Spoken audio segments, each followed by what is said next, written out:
Hello, folks. Welcome to the POP Podcast, the Power of People podcast.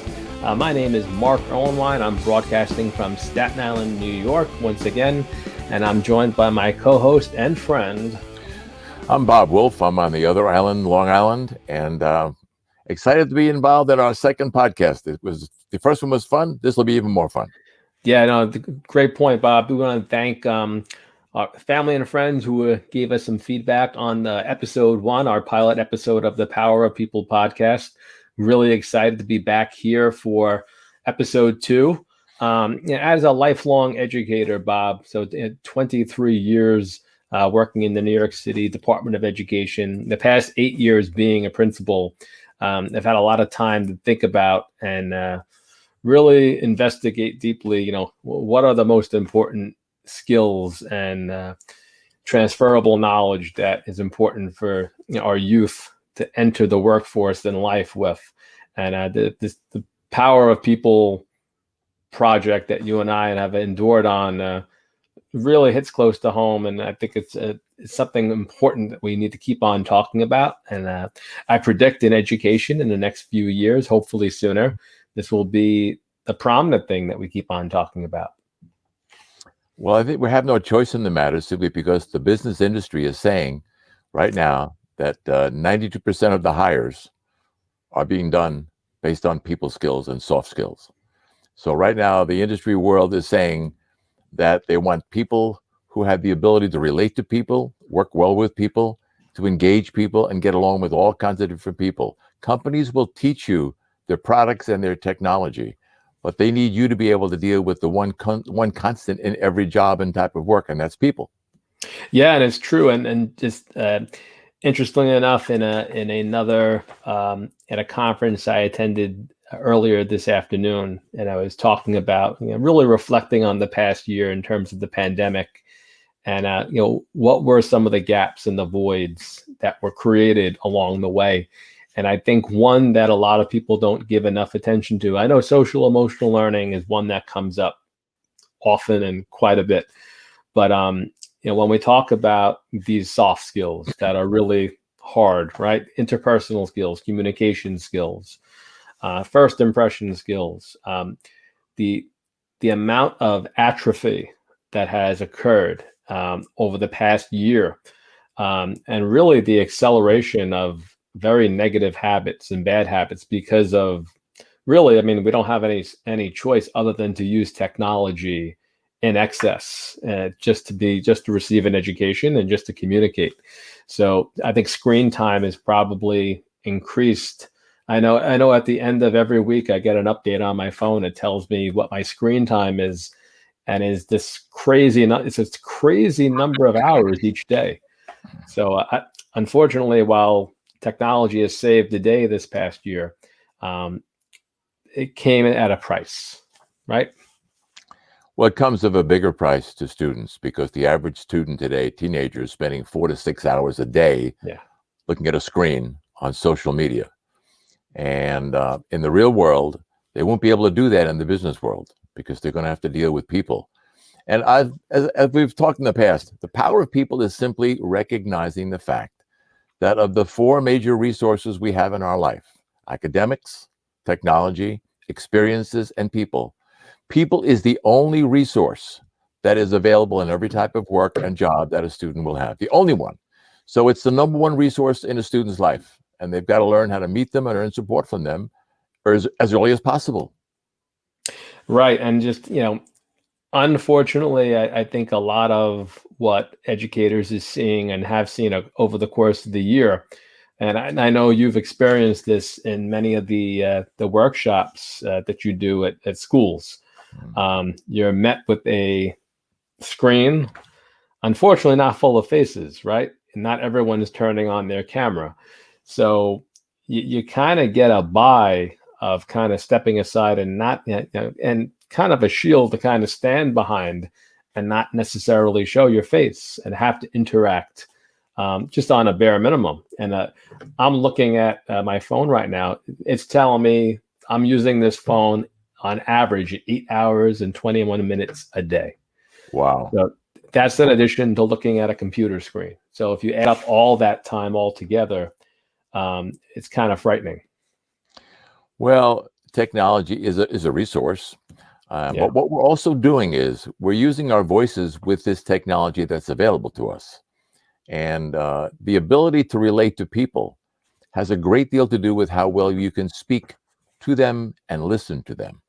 And right now, what we're trying to do is through the whole process of human interaction, knowledge, supply skills, which is what I've been working on for 21 years, we're teaching students a series of skills that build upon each other, that they can connect with people, and they will use these skills to solve problems, to think creatively, to get involved in teamwork, to deal with leadership, and all of the things that are necessary to engage people and to interact with people have very little to do with technology in the real world once you get out in it and you're in the job market. So, Bob, as we're talking about this and the whole idea of the power of people, when in your life did you come to realize how important this was and what the power of people meant for you?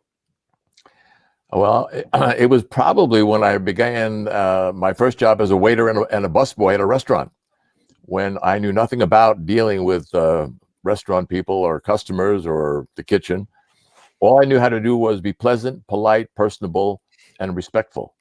And I connected with people at that point in time. One man, Gil Verdun, who was the manager of a technology firm called HIKA. They made fluid control valve. He was a customer in the restaurant that I used to work at as a busboy and a waiter. And when I was looking for a job one summer, he remembered me and said, "Bob, I'm looking for somebody to come in and work in my inspection department. I like the way you handle yourself. Would you like to come in and be an employee for the summer?" And I thought, wow, just because I knew how to treat him as a customer in a restaurant, he made me a job offer. So I learned early on that the power of people is within our hands when we know how to interact with people properly. Wow, that's great. That's making me think back to when was that moment that it clicked for me? And initially, I didn't realize it. We've talked about this a lot, but all those previous jobs, and a matter of fact, working in Burger King, working in restaurants as a server, working in catering halls as a maitre d'. While I didn't realize it at the time, it was slowly building a skill set of, we often, we're going to come back to this later, but first impression skills. I mean, really, at the end of the day, people behind the counter, whether it be at Burger King or the people serving your table in a restaurant, that first impression, that ability to communicate effectively matters greatly. And I think back specifically when it finally clicked, because most of my childhood and young adult years, I was quiet. I wasn't more introvert than an extrovert. And I remember going to college, first time away from home ever for an extended period of time. And I'm a big wrestling fan. And I don't mean the actual collegiate wrestling. At the time, it was World Wrestling Federation, WWF. And in the SUNY Albany is where I attended college. And in the Northeast, they would have shows all over the place. So I went to actually one of the shows locally, and it was a television taping. And at the time, I was a marketing major in college, and my dream was to work for the WWF. And I didn't think this was even possible, but something that day told me in my head, why don't you just hang around, try to find out where these employees for the World Wrestling Federation are entering and exiting the backstage. So I found that area. I found the place in the arena that day where there was a lot of traffic of employees. And I just kept on reading the name tags until I came. Now, I didn't want to be a wrestler, of course. That do not have the stature and size to be, but I was more interested in the creative, that kind of creative job. Actually. Could you imagine this? I mean, I might have the hairdo for it, but certainly not the stature for it.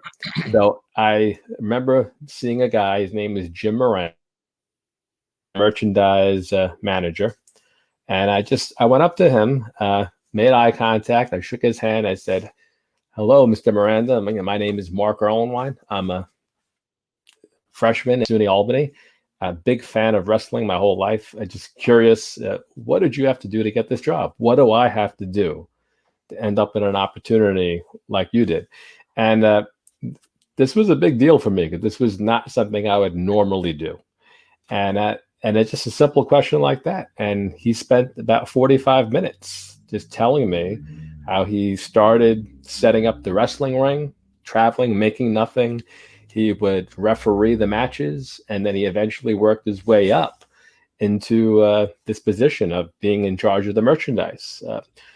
And what was great after that is every time I'd go to wrestling events after that day, he'd see me, I would see him, he'd recognize me, and we'd have another half-hour conversation. And that basically led to him offering me to work as an internship. They did internships during the summer. And it's funny, I'll show it now. To this day, I have the business card that I received. Oh boy, this is going back to 1992, in the fall of 92. World Wrestling Federation is now called World Wrestling Entertainment, more so recognizing their sports entertainment brand of entertainment at this point. But needless to say, that summer I did call him relentlessly, and the World Wrestling Federation had legal issues at that point, so they stopped, of course, taking interns at that time. But the life lesson there was, I think in 2021 it would be easier for me to get in touch with somebody at the WWE and get an internship, and I had to do it the old-fashioned way. I couldn't do a Google search back in 1992. I had to stand in a hallway and do a visual Google search and read the name tags and find the right person. So that for me was a turning point where it really started to click, and the power of people, the importance of a first impression, and being able to conduct a conversation like that. Well, the thing you had going for you at the time was the fact that you realized that you had to step out of your comfort zone and walk up to someone and greet them, say hello to them, and ask them a favor. You weren't distracted by a mobile phone. You weren't distracted by social media. You were just uncomfortable. And the only way you learn to be not uncomfortable is to get out there and do something. One of the things that I have on my wall, a couple of state quotes. One, it says, "Great thoughts reduced to a practice become a great activity." So the reality is, what we think we need to do today is we need to teach our kids what a skill is. And how do you learn a skill? The skill you went through to meet that man, introduce yourself to him, explain to him what you'd like to do, was uncomfortable. And the first time you learn any skill, you are uncomfortable. So today, what we're trying to communicate is human interaction, knowledge, applied skills, or HIKA skills, as I call them when I teach them, including the first impression all the way through selling skills, simply require the confidence to do something you've never done before until you do it often enough and you become comfortable. And that's when the power of people is at it's at the tip of your hands every single day, because you know, and I know, you can't know enough good people in this world, and you never know who they are and when you're going to meet them.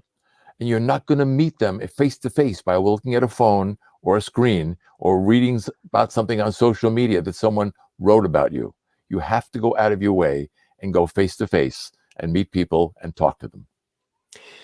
So as we keep on bringing the word people up, it reminds me of one of your soon-to-be infamous acronyms, the acronym for people, which I think really captures and summarizes that experience that I had. I mean, people present exciting opportunities plus learning experiences, and that's exactly what that gentleman Jim Miranda did for me that day, by just spending the time getting to know me and building trust, enough so to offer me an opportunity to work for him during the summer internship season. Yeah, wow.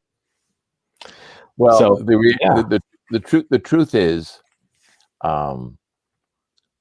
that acronym, people present the opportunities to us, to you, and to me in life. They present it to everyone.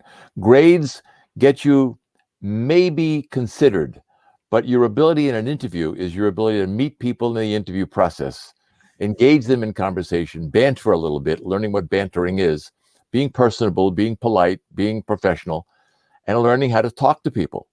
And the opportunities that have come in my life and your life have come because people saw things in us that we may not have seen in ourselves.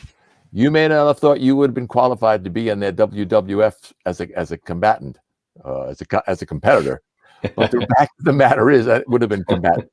The fact of the matter is you had a place in that world, if you wanted it, to do the things that you love to do, which is market and promote and get to know the people there, so you could tell stories about them. Right. So that was a very impressionable moment for me that to this day I never forget. And one of the great things about the pandemic this past year is we all did a lot of spring cleaning. And in doing that spring cleaning, I came across this business card again, and it brought back good memories. But that sounds like this is a good opportunity, being this is an educational and self-help podcast, for the Hope Tip of the Week.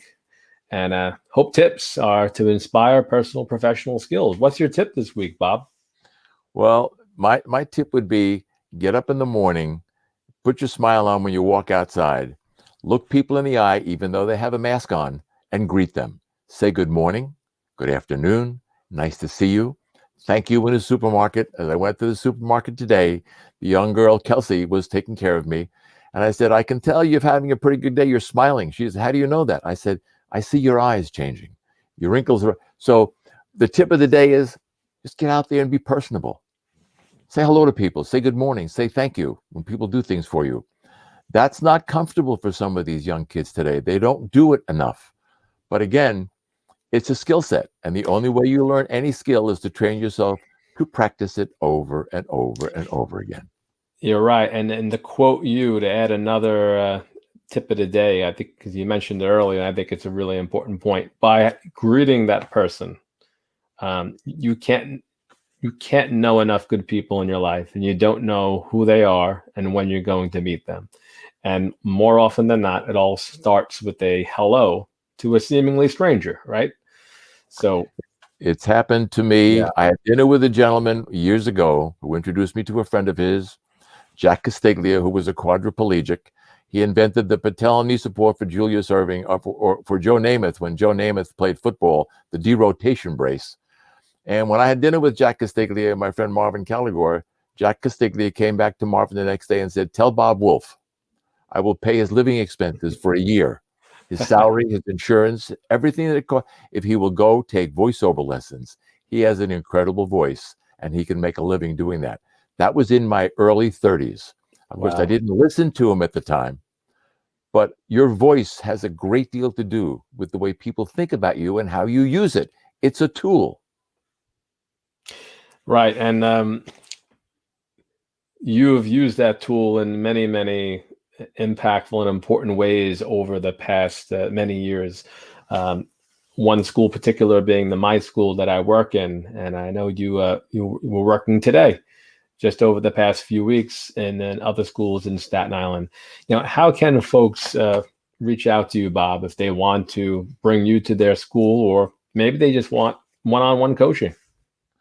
Well, I love to do one-on-one coaching or small group coaching, and today we have to do it virtually. So they can contact me one of two ways. They can contact me with my email at bobwolf@hopeskills.com, or they can actually put a phone call into me. My phone number is 516-639-5515. Leave your name, a phone number, and a brief message, and I will get back to you within 24 hours, if not sooner. That's great. And as we're coming to the 20-minute mark and the close of this episode too, if you're interested in reaching out to us, have a question or an idea for a future episode, you can reach us at the Power of People podcast at gmail.com. This podcast you can listen to on Apple Podcast app or buzzsprout.com. And if you'd like to email me personally, my email address is markerlenwein@me.com. We hope you enjoyed this episode and look forward to soon putting out episode 3. How's that sound, Bob? Well, it sounds interestingly important for the kids and the parents and the teachers that are listening, because a lot of parents are concerned about what their children are going to do after school. And if they don't have the skills that we'll talk about, those human interaction, knowledge applied skills, or acronym HIKA skills, the kids are going to struggle. We don't want them to struggle much at all. We can help them. All right, this is Bob Wolf and Mark Erlenwein signing off for the Power of People podcast. Thank you so much for listening. Pleasure, Mark. Talk to you soon. Take care, Bob.